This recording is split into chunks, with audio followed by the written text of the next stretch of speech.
What would you do if someone demanded all your money, or they drop your baby? I came home from work and saw my boyfriend Silas standing on our third-floor balcony, holding our 8-month-old son Rowan by his ankle over the railing. Rowan was hanging upside down screaming and turning blue as blood rushed to his head. I dropped my purse right there in the doorway. "Silas, what are you doing?" I screamed it so loud my throat hurt. I started running toward the balcony, but Silas jerked backward and held Rowan even further over the edge. "Don't come any closer, or I drop him right now." His voice was cold. His eyes looked completely empty, like I was staring at a stranger. I stopped moving and put both hands up. "Please. Whatever you want, just bring him inside. Please. Call my brother right now." Silas's face didn't change at all. He looked dead inside. "What? Why would I call Knox? Call him." Silas shook Rowan slightly, and my baby screamed louder. "Tell him to come here right now." My stomach dropped to the floor. "I know you've been sleeping with him. Call him and tell him to come here, or I drop Rowan." "I'm not sleeping with Knox." "Silas, that's your brother. I would never do that. Call him now, or I drop our son." My hands were shaking so badly, I could barely unlock my phone. I called Knox and tried to keep my voice steady. "Hey, you need to come to our apartment right now." My voice kept breaking. "It's an emergency. Please hurry." Those 15 minutes waiting for Knox felt like 15 hours. Silas just stood there on the balcony the entire time holding Rowan over the edge. Rowan screamed until he could barely breathe. His face was purple. I kept trying to talk to Silas, but he wouldn't respond. Just stared at me with those empty eyes. Knox burst through the door. "What's happening?" He saw Silas on the balcony with Rowan, and his face went completely white. "Silas, what are you doing? That's your son. You two have been sleeping together. Admit it." Knox's mouth dropped open. "What? No, that's insane. We would never. Don't lie to me." Silas screamed it so loud I flinched. "We're not lying." I was sobbing now. "Please, Silas. Prove it. Show me your text messages. Both of you." We both pulled out our phones with shaking hands. Showed him everything. Our text messages were completely normal. Just stuff about family dinners and Silas's birthday party. Nothing inappropriate at all. Silas looked at the messages for maybe 30 seconds. Then he looked back at us. "You deleted them. Show me your bank statements." Knox pulled up his banking app on his phone. "Look. No hotel charges. Nothing suspicious at all. I swear, Silas, we're not lying to you." Silas kept shaking his head. "You're lying. I know you are. You hugged her too long at Christmas. You smiled at her at my birthday party. You drove her home from work last month." Knox looked desperate. "That's because I'm your brother. I care about her because she's family." But Silas wouldn't listen to anything we said. No matter what evidence we showed him, he just kept insisting we were lying. Then his voice got really quiet, calm in this terrifying way. "Fine. Since you're both lying to my face, you're going to pay me." "What?" I couldn't breathe. "Transfer me all your money. Both of you. Every single account right now. Or I drop him." "Silas, please. We don't have that much money saved." "Now." Knox and I both grabbed our phones. We were crying and shaking, but we did exactly what he said. I emptied everything I had. All my savings that I'd been building for years. $53,000 gone in less than 2 minutes. Knox transferred everything he had saved too. Silas looked down at his phone, checking the transfers. Then he looked up at us. "Thank you." And then he just opened his hand and let go of Rowan.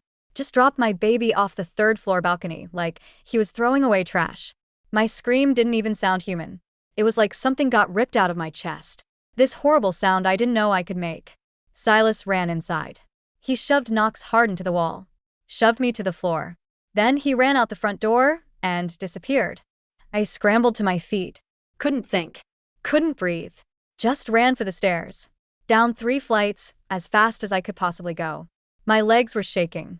I burst outside into the parking lot expecting to see my baby's body on the pavement. Expecting blood everywhere. But when I got there, the pavement was empty. No baby. No body. Just empty concrete and a few scattered leaves. "Rowan." I screamed his name over and over. I ran around looking everywhere. Under cars. In the bushes. Behind the dumpsters. "Rowan, where are you?" My baby was just gone. Completely gone. And Knox was gone too. I looked around the parking lot, and his car wasn't there anymore. He'd disappeared. A neighbor heard me screaming. She came outside looking concerned. "Are you okay?" What's wrong? My phone. I need a phone. I grabbed hers with shaking hands and called 911. My boyfriend dropped my baby from the balcony. I can't find him anywhere. Please help me. Please. The police arrived in 6 minutes. A female officer approached me first. Ma'am, we need you to explain what happened. I told them everything through sobs. The accusation, the extortion, the money. Watching Silas drop Rowan, the officer looked confused. Ma'am, there's no body here. I know. Where's my baby? Where is he? They pulled up the building security footage right there on a laptop in the parking lot. The footage showed our third-floor balcony clearly. Showed Silas holding Rowan over the edge. Showed him letting go. Then the camera angle switched to show the ground level. An older woman was standing directly below our balcony, right where Rowan would fall. She caught him in her arms. I recognized her immediately. That's Vivian. That's Silas's mother. The footage showed Vivian running to a white van with Rowan in her arms. Silas ran out of the building seconds later and jumped in. The van sped away. More footage showed Knox leaving through the back exit of the building during all the chaos. His car was gone from the parking lot. They planned this. I whispered it. All three of them. Everything hit me at once. Vivian had always hated me. Always said I was too young to be a mother. Always told Silas she could raise Rowan better than I could. Silas had been asking about my savings for weeks. Asking weird questions about how much money I had. They created the fake affair story to extort money from me and Knox. They'd robbed us and taken my baby anyway. I collapsed right there in the parking lot. Just sat down on the concrete because my legs wouldn't hold me anymore. The officer handed me his phone. Is there someone we can call for you? I thought of Marlo, my best friend since high school. I dialed her number with shaking hands. Marlo, they took Rowan. Silas and Vivian took him. I'm coming right now. Cade will help. Cade was Marlo's husband. He worked in high-ranking military intelligence. If anyone could help find Rowan, it was him. I sat on the curb outside my building trying to hold the phone steady enough to keep talking to Marlo. My hands wouldn't stop shaking. The officers stood nearby talking into their radios. Other neighbors were coming outside now, watching everything happen. I kept staring at the empty parking lot where Rowan should have been. Marlo's car pulled up 28 minutes later. She jumped out before it fully stopped. Cade was right behind her in his truck carrying a laptop bag. He walked straight to the officers with his military posture. All business. Marlo dropped down next to me on the curb and wrapped her arms around me. I started sobbing again. The kind that made my whole body shake. She didn't say anything. Just held me. Cade was already asking the officers questions in that calm, controlled voice he used for serious situations. I heard him asking about the security footage. What agencies had been contacted. Whether they'd issued an Amber Alert yet. One of the officers pulled up the laptop with the footage again. Cade leaned in close. Watched it multiple times. He pointed at the screen. His voice got harder. He was showing them something about Vivian's position. How perfect it was. How she was standing in exactly the right spot to catch Rowan. The officers looked at the footage again. Leaning closer, Cade pointed out that Vivian was wearing gloves even though it was August. She had a bag already prepared and ready. This wasn't panic or impulse. This was completely planned. One officer pulled out his phone and started making calls. I heard him say something about FBI involvement, about organized kidnapping, about possible interstate flight. Cade came over and crouched down in front of me. His face was serious but kind. We're going to find Rowan. I promise. We have resources and contacts that will help. Marlo helped me stand up. My legs felt weak. She kept her arm around my waist, holding me steady. You're coming to our house. You can't go back to your apartment right now. I didn't argue. I couldn't go back there. Couldn't walk past that balcony. Couldn't see the spot where Silas had held my baby over the edge. Marlo drove while I sat in the passenger seat staring out the window, but not really seeing anything. Every time I closed my eyes, I saw Rowan falling. Saw Silas's hand opening. Saw my baby dropping through the air. At their house, Marlo took me straight to the couch. She sat next to me and just let me cry. She didn't try to tell me it would be okay. Didn't try to make me feel better. Just sat there with me while I fell apart. Cade was in the other room making phone calls. I could hear his voice low and intense. He was calling people. Military contacts, he'd said. People who knew how to find missing persons. People who had access to systems and databases the regular police didn't use. About 2 hours later, there was a knock on the door. A woman walked in wearing a dark suit and carrying a leather folder. She had short hair and sharp eyes that took in everything immediately. She introduced herself as Agent Nova Bishop from the FBI. She specialized in parental kidnapping cases. She sat down across from me and explained that the first 48 hours were the most important. They were already tracking Silas's phone. They had the van's license plate and were checking traffic cameras. She asked me questions about Vivian, about their relationship, about anything Vivian had said about Rowan or about me. I told her everything. How Vivian always said I was too young to be a mother. How she told Silas she could raise Rowan better. How she made comments about taking him herself. How Silas had been asking about my savings for weeks. Nova wrote everything down in her notebook. Her face stayed calm and professional, but I saw her jaw tighten when I described how Silas had held Rowan over the balcony. How he'd extorted the money from both me and Knox before dropping him anyway. She asked about Knox. Whether he had any reason to help Silas. I opened my mouth to say no, but then I stopped. I realized I didn't actually know. I'd always assumed Knox was on my side. He seemed horrified by what was happening. But his car was gone. He disappeared right after. What if I was wrong about everything? Nova pulled out her tablet and showed me traffic camera footage. Knox's car had been caught leaving the area right after Silas ran. The footage showed him heading toward the highway going north. Nova said his phone had been turned off. His credit cards hadn't been used since yesterday morning. She asked again if Knox had any connection to Silas's plan. Any reason to help him. I told her I didn't know anymore. I thought I knew these people. Thought I understood them. But I'd been completely wrong about Silas. Maybe I was wrong about Knox too. Another knock on the door. A woman named Jade Horton came in. She was from financial crimes. She sat down with her laptop and asked to see my banking records. I pulled them up on my phone with shaking hands. Jade's face went dark when she saw the amounts. $53,000 transferred in less than 5 minutes. She asked how long I'd had to make the decision. I told her maybe 2 minutes. Maybe less. Silas was holding Rowan over the edge and screaming at me to do it now.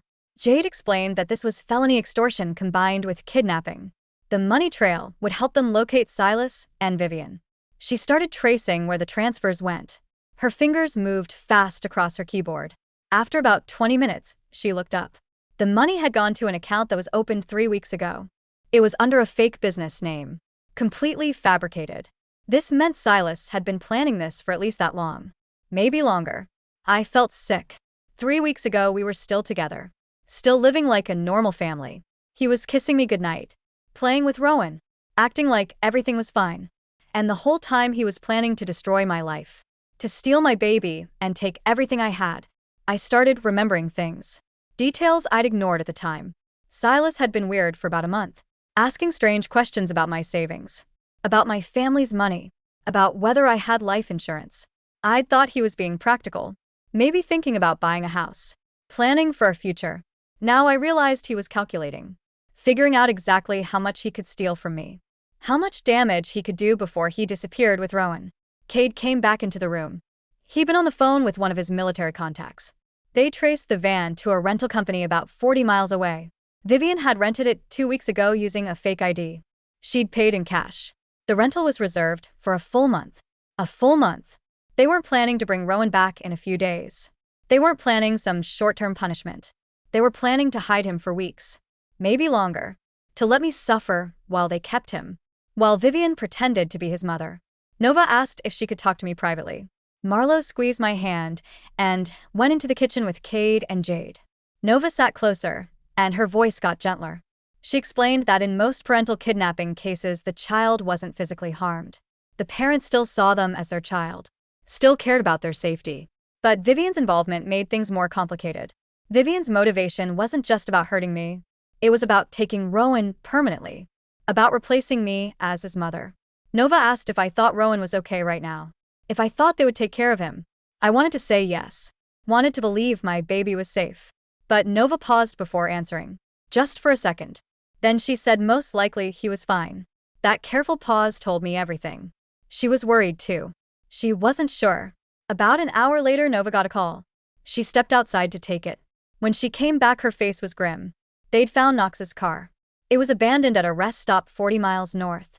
The keys were still in the ignition. His wallet was gone. His phone was gone. There was no sign of a struggle. But there was also no sign of where he went from there. No surveillance footage of him leaving. No witnesses who saw him. He'd just vanished. Nova said there were two possibilities. Either Knox was running because he was guilty and involved in the plan, or someone had taken him to keep him quiet about what he knew. Either way, he was gone, and we had no way to find him. I sat at Marlo's kitchen table with a blank notebook in front of me. She handed me a pen and pulled a chair close to mine. We needed to write down everyone who might know where Vivian would take Rowan. Every friend, every relative, every place she'd ever mentioned. I started with Vivian's sister, but realized I didn't even know her name. Silas had always said his family was complicated. He kept me away from them. Never brought me to family gatherings. Never talked about his childhood much. Now I understood why. That separation wasn't accidental. He made sure I had no allies in his family. No one who might warn me what they were planning. Marlo asked about Vivian's friends, and I drew a blank. I'd met her maybe 10 times in the 2 years I was with Silas. She was always cold to me, always critical. But I never asked about her life because I was too busy trying to make her like me. The list stayed mostly empty. Just a few first names I remembered hearing. No addresses. No phone numbers. Nothing useful. Nova's phone rang while we were working on the list. She stepped into the other room to take it. When she came back, her expression had changed. Someone had called the FBI tip line about Vivian. A woman named Grace who used to be Vivian's neighbor. Grace had seen the Amber Alert and recognized Vivian's photo. She had information Nova needed me to hear. Nova put the call on speaker. Grace's voice was shaky but determined. She explained that she lived next door to Vivian about 15 years ago. Vivian had a daughter back then. The daughter was taken away by CPS when she was around 5 years old. Grace remembered social workers coming to the house multiple times. Remembered Vivian screaming at them from the front yard. The home was unsafe. Vivian was too controlling. Wouldn't let the child play with other kids. Kept her inside all the time. After they took the daughter away, Vivian became obsessed with getting another chance at motherhood. She talked about it constantly to anyone who would listen. How she would prove she could be a good mother. How the system was wrong about her. How she deserved to raise a child. The information hit me so hard I couldn't breathe for a second. Silas never mentioned his mother lost a child to the system. Never said he had a sister who was taken away.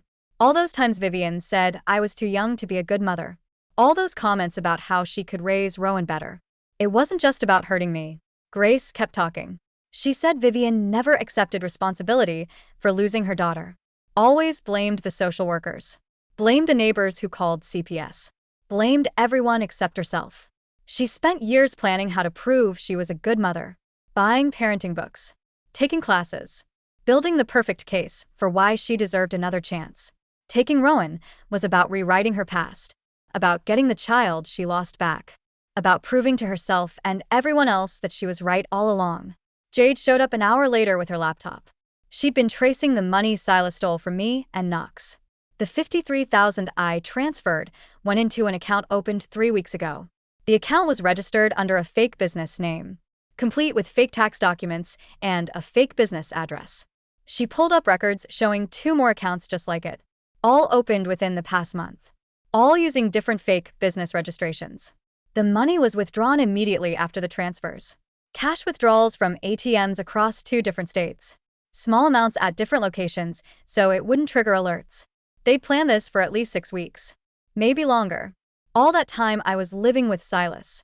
Trusting him. Building a life with him. He was setting up the infrastructure to rob me and steal our baby. Jade showed me the withdrawal patterns on her screen. The careful spacing. The strategic locations. This wasn't something they threw together in a panic. This was calculated. Professional almost. She said recovering the money was nearly impossible now. Once it's withdrawn as cash, there's no trail to follow. I hadn't slept in 2 days. My eyes burned. My hands shook constantly. I couldn't eat without feeling sick. Marlo kept trying to get me to rest, but I couldn't. Every time I closed my eyes, I saw Rowan falling. Nova made a call, and 20 minutes later a woman knocked on the door. Her name was Skylar, and she was a trauma therapist. Nova had asked her to come because she was worried I was going to collapse. Skylar sat down across from me at the kitchen table. She didn't try to make me feel better. Didn't say everything would be okay. She just started teaching me breathing techniques. Count to 4 breathing in. Hold for 4. Out for 4. Hold for 4. She made me do it with her until my hands stopped shaking quite so badly. She explained that my body was in survival mode right now. That was actually helping me, keeping me functional when I should be falling apart. The adrenaline and stress hormones were giving me the energy to keep going, to keep fighting for Rowan. She said the crash would come later. But right now my body was doing exactly what it needed to do. Cade came in from the garage where he'd been making calls. His military contact had found something on Vivian's social media. He pulled up her account on his phone and showed me posts from 2 months ago. Cryptic stuff about second chances and fixing past mistakes. One post said something about how everyone deserves to prove they've changed. Another talked about preparing for a blessing. There were photos too. Baby clothes in Rowan's exact size. Nursery items. A crib. A changing table. Bottles and formula. She'd been buying everything. Building a complete setup for a baby. This wasn't just about taking him for a few days to punish me. She'd been preparing a space for him. Getting everything she'd need to keep him long-term. To raise him as her own child. The posts were public. Anyone could have seen them. But I never looked at her social media. Never thought to check what she was doing online. All the signs were there, and I missed every single one. Cade told us he'd hired a private investigator with his own money. A guy named Cooper, who specialized in finding people who didn't want to be found. Cooper had been digging into Vivian's family connections. He found that Vivian's sister owned a rural property about 3 hours away. The property had been vacant for years. No mortgage because it was paid off decades ago. No utility bills because there was no active service. Nothing that would show up in normal database searches. But the property records showed Vivian's sister as the owner. Cooper was already driving out there. Nova immediately called the local police in that area. She coordinated with them to set up surveillance around the property without getting too close. They couldn't just rush in. If Silas saw police coming, he might hurt Rowan. They needed to watch first. Confirm someone was actually there. Then plan how to safely get Rowan out. 6 hours passed with no activity at the property. Cooper was parked down the road with binoculars. The local police had units positioned at different points around the area. I sat in Marlowe's living room staring at my phone, waiting for any update. Marlowe brought me water. I didn't drink. Food I couldn't eat. Then Cooper called Nova. He'd spotted movement in a back window. Someone walking past holding what looked like a baby carrier. Nova's whole team mobilized. The FBI tactical unit started heading toward the location. Nova warned Cooper not to approach the house. Not to do anything that might alert them. I jumped up from the couch. Grabbed my keys. Marlowe blocked the door. She physically held me back when I tried to get past her. She reminded me that rushing there right now could put Rowan in more danger. If they saw me coming, they'd run again. Or worse. I had to let the FBI do their job. I sank back onto the couch. Marlowe sat next to me and held my hand while we waited. The FBI surrounded the property at dawn. I listened to everything over Nova's phone on speaker. The tactical team announced themselves. Ordered everyone inside to come out. They waited. No response. They breached the front door. I heard shouting. Commands to show hands. To get on the ground. Then silence. Nova's voice came through tense. The house was empty. They'd cleared out hours ago. The team found baby supplies scattered around. Recently used bottles in the sink. Food wrappers in the trash. Diapers in a bag by the door. Someone had been there with the baby. But they were gone now. Nova found a burner phone in the trash can. She checked the call history. One number had been called over and over. She ran the number. It was Knox's cell phone. He'd been in contact with them this whole time. Feeding them information. Warning them when we got close. The betrayal hit me all over again. Knox had seemed so scared. So innocent. But he was helping them the entire time. I felt like my brain was breaking. Every time we got close to finding Rowan, they disappeared. Like they knew exactly where we were and what we were doing. Nova sat down next to me. Her voice was calm but firm. She reminded me that each location they abandoned gave us more information. We were learning their patterns, their resources, how they moved, where they felt safe. Jade was already analyzing the supplies left behind. She'd gone through the trash, photographed everything. The diapers were a budget store brand. The formula was generic. The food wrappers were from cheap fast food places. They were spending carefully, watching their money. The $53,000 wouldn't last forever with 3 adults and a baby. Eventually they'd run out. They'd have to make mistakes. They'd have to take risks. And when they did, we'd be ready. The next morning Nova called with news. She'd been trying to reach Gavin, Knox's roommate, for days. He finally picked up. Gavin told her Knox had come home 3 days ago, but only stayed for maybe 20 minutes. He grabbed clothes from his room, threw them in a bag, took his passport from the desk drawer. Gavin asked what was going on and Knox just said he was fixing a family problem. Gavin thought that was weird because Knox looked scared. Not like he was going to help someone. He kept looking over his shoulder at the door, like someone might come in. Then he left and Gavin hadn't heard from him since. Nova asked if Knox seemed like he wanted to be there. Gavin said no. He seemed like he had to be there. Like someone was making him do something he didn't want to do. This changed everything. Maybe Knox wasn't helping them by choice. Maybe they were forcing him somehow. Nova said she was getting a warrant for Knox's email to see if there was any proof of that. 2 days later the warrant came through. Nova called me to Marlo's kitchen table, where she had her laptop open. She'd found emails going back 2 months. All from Silas to Knox. The first one said they needed to talk about their sister. I stopped breathing. I didn't even know Silas had a sister. He never mentioned her once in the whole year we were together. Nova scrolled down, and I read the emails. Silas was threatening Knox, saying he was going to tell their parents that Knox was responsible for their sister's death, that Knox caused the car accident that killed her, that their parents would never forgive him, that he'd lose his whole family. Knox's responses were desperate, begging Silas not to do that, saying it wasn't his fault, saying please. And Silas just kept pushing, kept saying Knox had to help him with something or he'd tell. The emails showed the whole plan forming. Silas needed Knox to play along with the fake affair story, to disappear after, so it looked like we ran away together. Knox kept saying no at first, but Silas wore him down, threatened him over and over until Knox finally agreed. I felt sick reading it. Knox wasn't guilty. He was a victim just like me. Silas had been blackmailing his own brother for months, using their dead sister to force Knox to help kidnap Rowan. Nova closed the laptop and looked at me. This meant Knox might help us if we could reach him safely, if we could offer him protection from Silas. She started typing an email to Knox right there, offering him immunity from prosecution if he cooperated, promising FBI protection, begging him to respond if he saw it. She sent it, and we waited. I couldn't stop thinking about Knox. How scared he must have been. How trapped. Silas had destroyed both of us in different ways.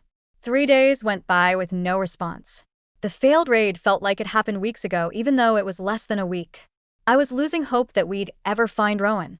Then my phone rang. Unknown number. I almost didn't answer because I'd been getting random calls all week. But something made me pick up. Knox's voice came through barely a whisper. He said he was at a motel with Silas and Vivian, but he could get away for about an hour. He was going to say he needed cigarettes. He gave me the address. Then he begged me not to bring police because Silas said if Knox betrayed them, he'd hurt Rowan. I told Knox to hang on, put the phone on speaker so Nova could hear. She was already typing on her laptop, pulling up maps, sending messages to her team. She mouthed at me to keep him talking. I asked Knox if Rowan was okay. Knox said physically yes, but he cried a lot. Vivian kept saying he just needed time to forget his old life. Knox sounded like he was crying too. He said he had to go before Silas got suspicious. He'd be at the gas station 2 blocks from the motel in 15 minutes. Then, he hung up. Nova was already on the phone with her team. She had people moving toward that location within minutes. She told me they'd pick up Knox and bring him somewhere safe where we could talk. I wanted to go, but Nova said absolutely not. If Silas was watching, he might recognize me. An hour later, Nova got the call that they had Knox. She drove me to an FBI office 20 minutes away. They brought Knox into a small room. He looked terrible. His eyes were red, and his hands were shaking. He sat down across from me and started crying before anyone even asked a question. He kept saying he was sorry over and over. I didn't know what to say to him. Nova started asking questions. Knox told us Silas had completely changed. He barely slept anymore. Just paced around checking the windows every few minutes, getting paranoid about every car that drove by. He'd started drinking heavily, like a bottle a day. Fighting with Vivian about whether they should try to leave the country. Vivian was the opposite. She was obsessed with Rowan, treated him like he was her own baby, got angry whenever Knox suggested they needed an exit plan. She kept saying everything would work out, that this was her second chance to be a good mother. Knox said Rowan seemed okay physically, but he cried way more than before. He didn't smile much. Vivian would get frustrated when he cried and say he just needed to adjust. Nova asked Knox to explain the whole plan from the beginning. Knox took a shaky breath and started talking. He said Silas came to him 2 months ago. Told him about this idea to get money from me.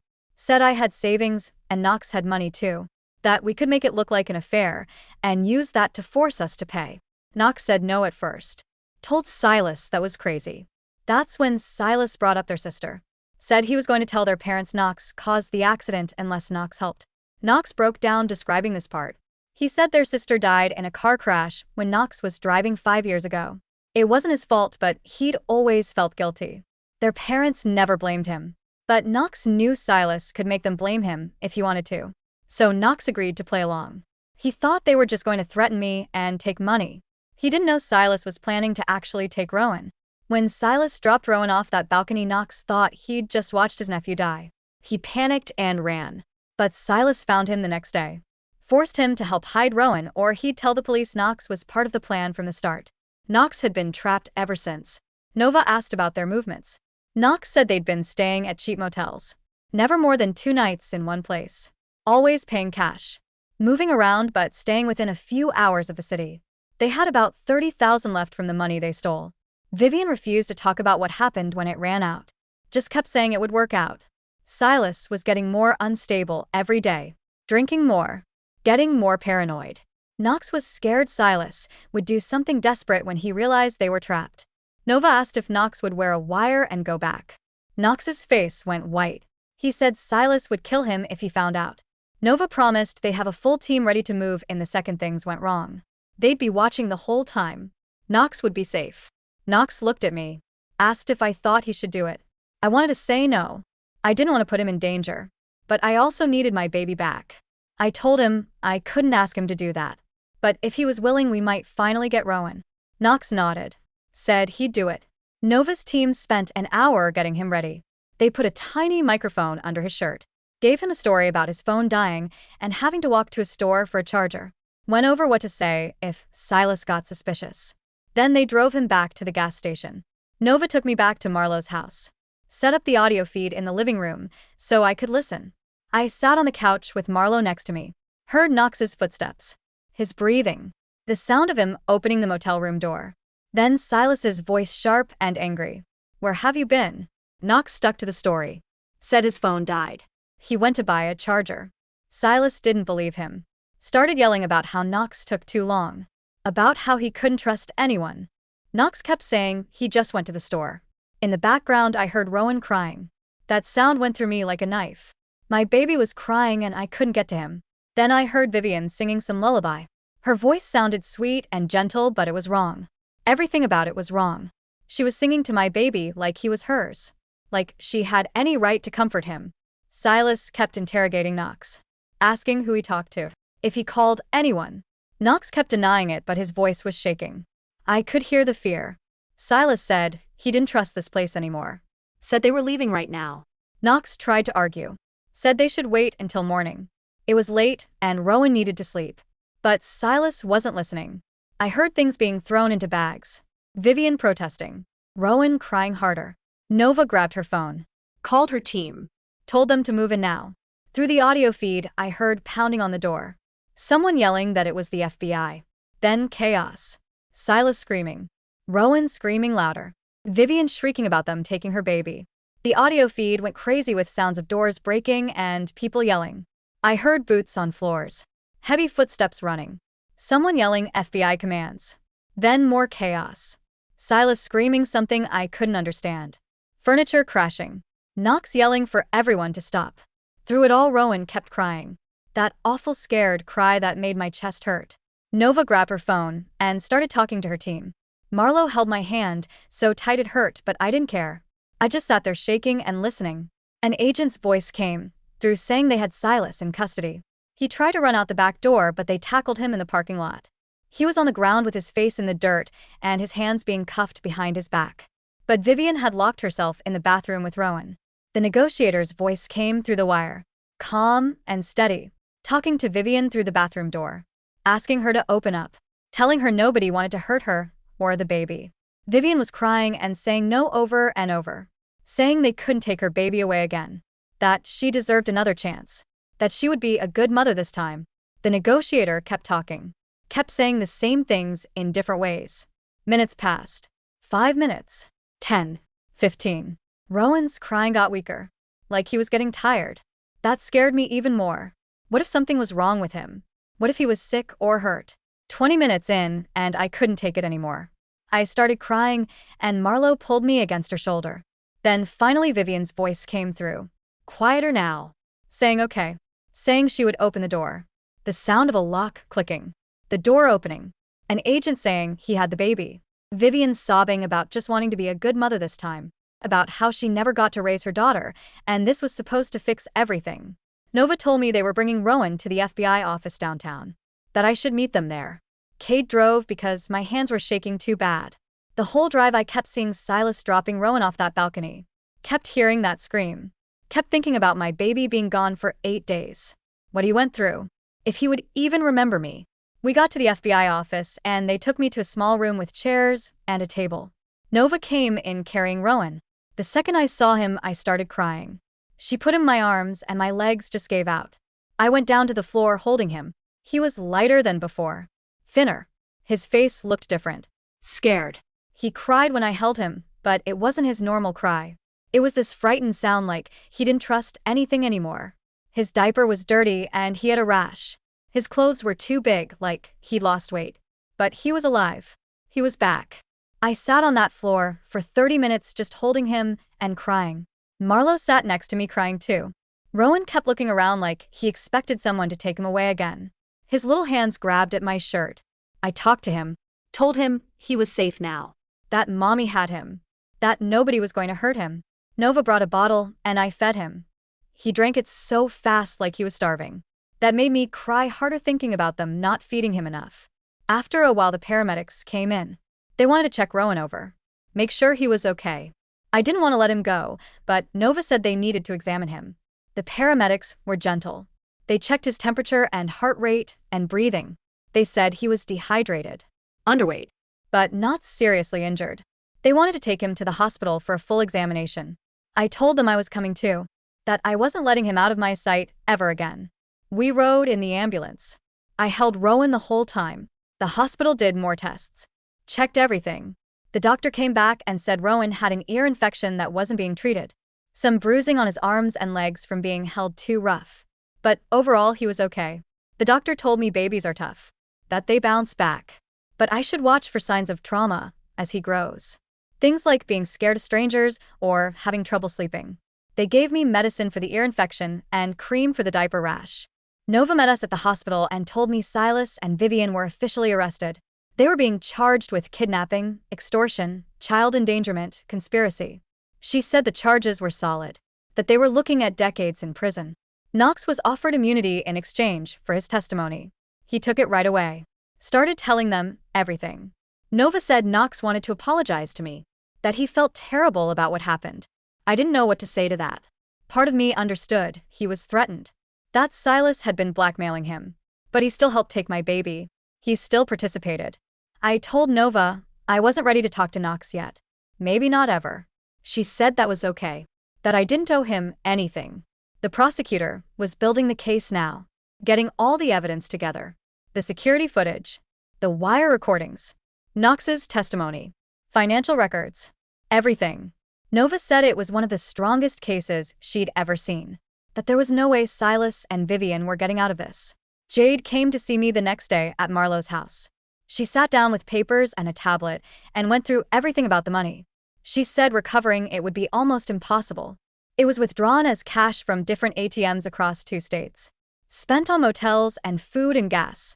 There was nothing left to seize. I could sue Silas and Vivian in civil court, but they had no assets. No house. No savings. Nothing. The $53,000 I'd saved for years was just gone. I'd have to start over from nothing. Jade looked sad when she told me this. Said she was sorry. That she wished there was more she could do. I just nodded. The money didn't matter as much as getting Rowan back. But it still hurt. That was years of saving. Working extra shifts. Skipping things I wanted. All gone because Silas planned this whole thing to rob me and take my baby. Marlo and Cade told me I was staying with them. That I wasn't going back to that apartment. I couldn't anyway. Every time I thought about that place I saw Silas holding Rowan over the balcony. Heard him screaming. I couldn't afford a new place on my own now that my savings were gone. Cade pulled me aside and told me not to worry about money right now. That they would help. That I could stay as long as I needed. I started crying again. Told him I couldn't just take their charity forever. That I needed to find work. Rebuild my savings. Create a stable home for Rowan. Cade said we'd figured out. That right now I just needed to focus on Rowan and healing. The practical stuff could wait. Skylar started coming to see me twice a week. She said I was showing signs of trauma. Having nightmares. Panic attacks. Every time Rowan cried I was back on that balcony.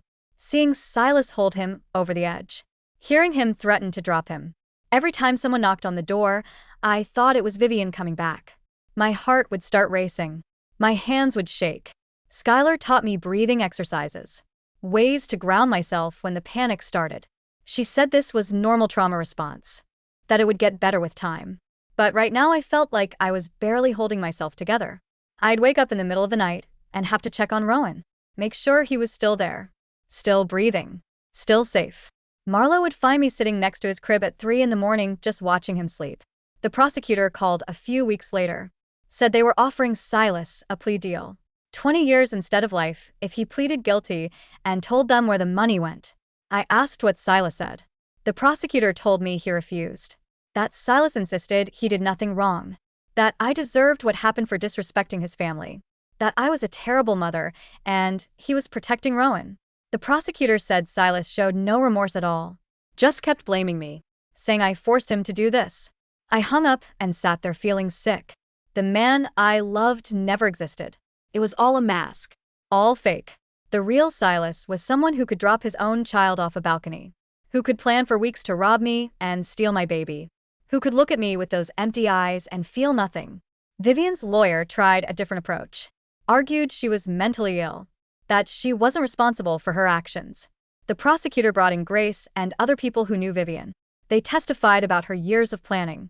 Her obsession with getting another child after losing custody of her daughter. The social media posts about second chances. The baby supplies she'd been buying for months. The judge listened to all of it. Then denied the mental illness defense. Said Vivian knew exactly what she was doing. That she made calculated choices. Planned everything out. That mental illness doesn't excuse kidnapping a baby. The preliminary hearing happened 6 weeks after Rowan came home. Knox had to testify.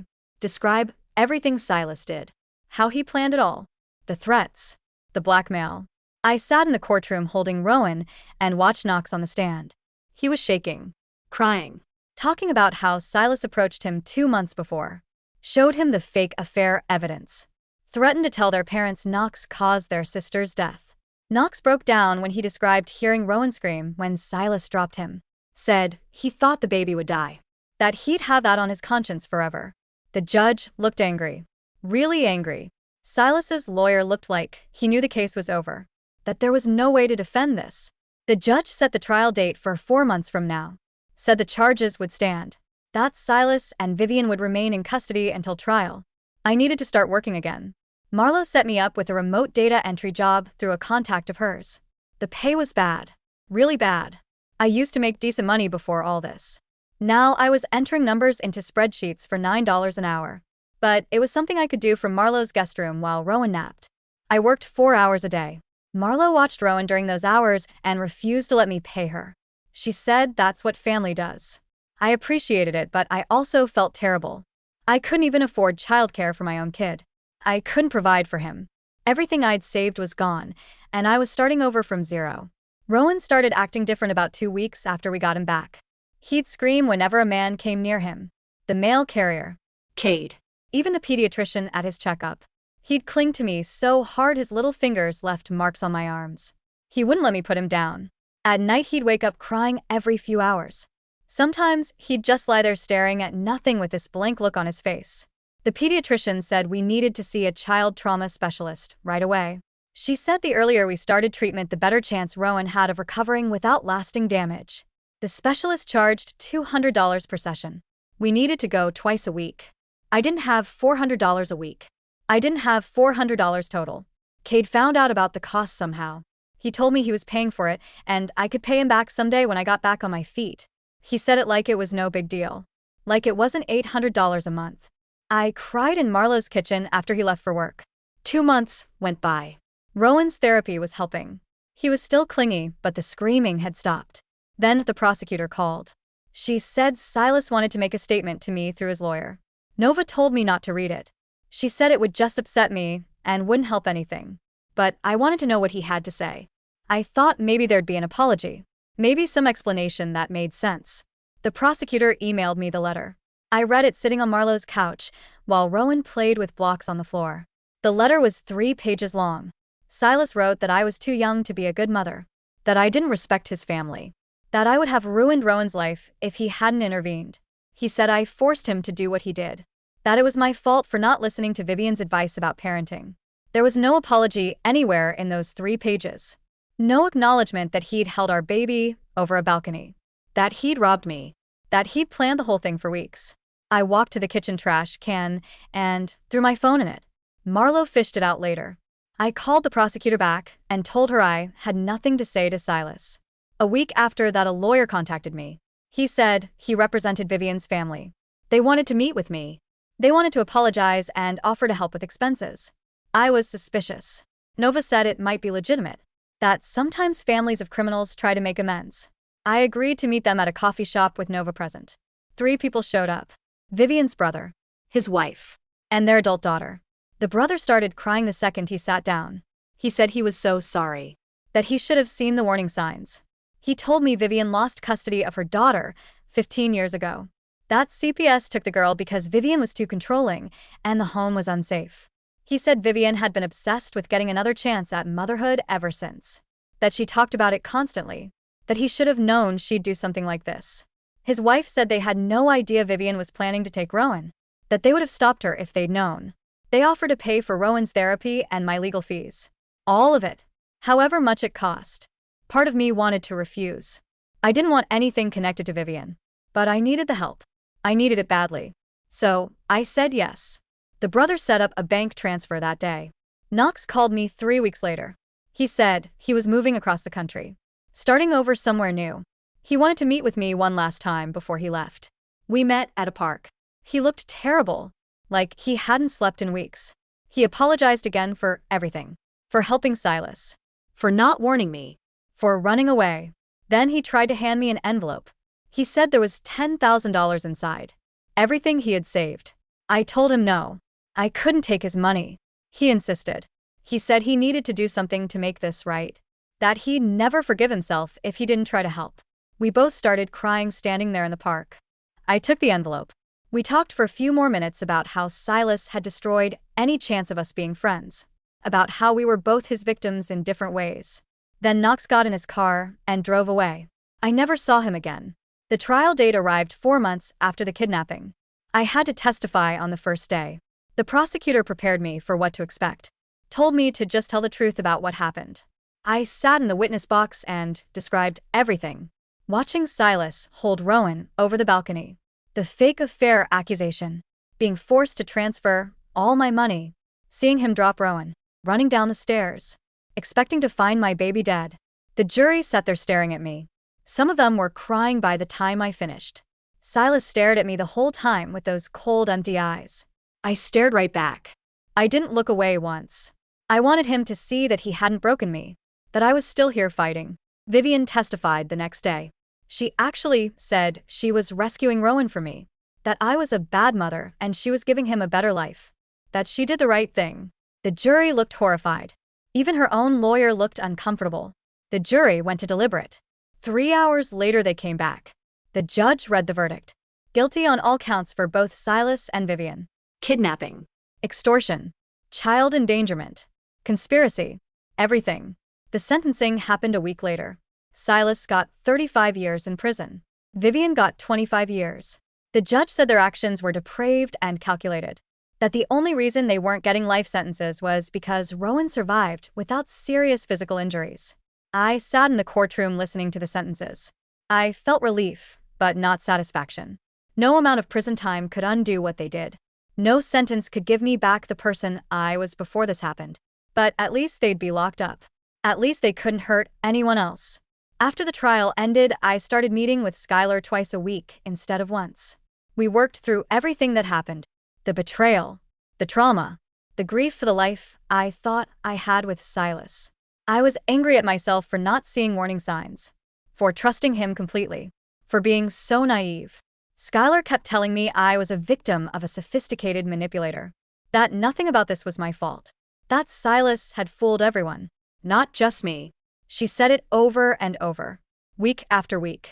Slowly, I started believing her, started understanding that I couldn't have known, that there was no way to predict someone would do something this evil. 6 months after the kidnapping, I moved into my own apartment with Rowan. It was tiny, just 1 bedroom. The neighborhood wasn't great, but the rent was something I could afford with my data entry job and the money Knox gave me. I bought furniture from thrift stores, set up Rowan's crib in the bedroom corner, installed 3 different locks on the front door, put in a security system that probably cost too much, but I needed to feel safe. I needed to feel in control of my space. Rowan was doing better by then. He still had hard days, still got anxious sometimes, but he was laughing again, playing with toys, starting to trust people besides me. The trauma specialist said he was making good progress. Marlo came over one day with a stack of papers, applications for victim compensation funds, assistance programs, things I didn't even know existed. She helped me fill everything out, explained what each program covered. Within a month, I was approved for several of them. The money wasn't much, but it helped. Combined with working full-time now and the assistance programs, I was slowly rebuilding my savings. It would take years to get back to where I was, but at least I was moving forward instead of just surviving. 2 years after the kidnapping, I went on my first date. Skylar had been working with me on trust issues for months, helping me recognize that not everyone was a manipulator like Silas, that there were good people out there. The man I was seeing worked in accounting. He had a boring job and a boring car and a boring apartment. It was perfect. He was patient when I had panic attacks. He didn't push when I needed space. He was good with Rowan, playing trucks on the floor and reading books at bedtime. I wasn't ready for anything serious, but it felt good to remember I could have a life beyond being a victim, that I could be a person who went on dates and laughed at jokes and thought about a future. 3 years after the trial, I got a letter about Silas's first parole hearing. My stomach dropped when I saw the envelope. I had to write a victim impact statement, explain to the parole board why he shouldn't be released. I sat at my kitchen table for hours trying to find the words. Finally, I just wrote the truth. How his actions destroyed my sense of safety and trust. How I still had nightmares about that day. How Rowan still showed signs of early trauma, even though he didn't consciously remember. How I was terrified of what Silas would do if he got out. The parole board denied his request. He wouldn't be eligible again for 5 years. I felt relieved but also tired. Tired of having him take up space in my thoughts. Tired of letting him have power over my emotions. Skylar and I started working on strategies for letting go of the anger that was keeping me stuck. It was hard. Some days I wanted to stay angry. Anger felt safer than vulnerability. But slowly I started choosing to move forward instead of staying trapped in the past. I reached a point where I could go entire days without thinking about the kidnapping. Rowan was thriving in preschool. I was stable financially. I was building a life that felt genuinely mine rather than defined by what happened. Marlo commented one day that I seemed lighter, more like myself. I realized she was right. The trauma would always be part of my history, but it wasn't the center of my identity anymore. I was a mom, a friend, a person with a job and hobbies and plans for the future. On the 4th anniversary of getting Rowan back, I took him to the park. He ran straight for the playground equipment, climbed up the ladder, and went down the slide over and over. No fear. No hesitation. Just a normal 4-year-old having fun. He had no memory of Silas or Vivian. No conscious knowledge of what they did. To him, it had just always been the 2 of us. Our little family was complete. I sat on a bench watching him play and thought about the person I was 4 years ago. Naive and trusting and completely unprepared for what was coming. And the person I was now. Stronger and wiser and more careful. But not broken. I'd survived something that should have destroyed me. And I'd made sure Rowan could still have a good childhood despite it all. 6 months after that day at the park, I saved enough to pay Cade back for the therapy costs. I showed up at their house with a check and told him I needed to do this. This was about me taking control of my life again. He tried to refuse, but I insisted. He looked at the check for a long time, then nodded and took it. The next week, Marlo told me he put every dollar in a college fund for Rowan. She said that's what family does. They invest in each other's futures. I cried when she told me. Cade and Marlo had become Rowan's aunt and uncle in every way that mattered. Their support made survival possible. Rowan started kindergarten that fall. I was a mess dropping him off the first day, even though his preschool transition had gone well. But he ran right into the classroom and started playing with blocks. His teacher called me that afternoon. She said he was confident and well-adjusted. She commented on how easily he made friends and followed directions. She had no idea what he survived as a baby. I didn't tell her unless it became relevant to his education. He was just a normal kid who loved dinosaurs and building blocks.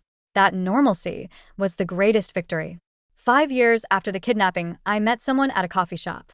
We started talking while waiting for our orders. He asked me out, and I said yes after running a background check. This guy was patient with my trauma responses. When I flinched at loud noises, he didn't ask why. When I needed to check on Rowan 3 times during our second date, he understood. He was good with Rowan too. They played dinosaurs together, and he never acted annoyed when Rowan interrupted us. He had no connection to my past. No ties to Silas or Vivian or any of it. After 6 months, we started talking about moving in together. I was nervous about combining households, about letting someone that close again. But I was also excited about building a future that was about more than just survival. I'd rebuilt my savings to nearly what they were before. The number in my bank account wasn't quite $53,000, but it was close.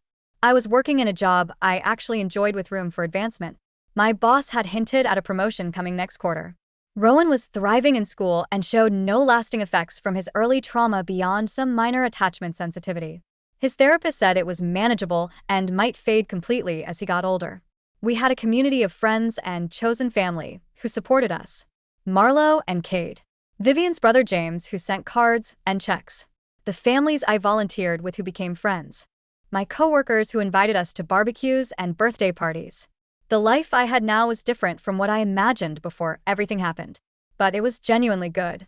On a regular Tuesday evening, I was making dinner while Rowan did homework at the kitchen table. He was working on writing his numbers.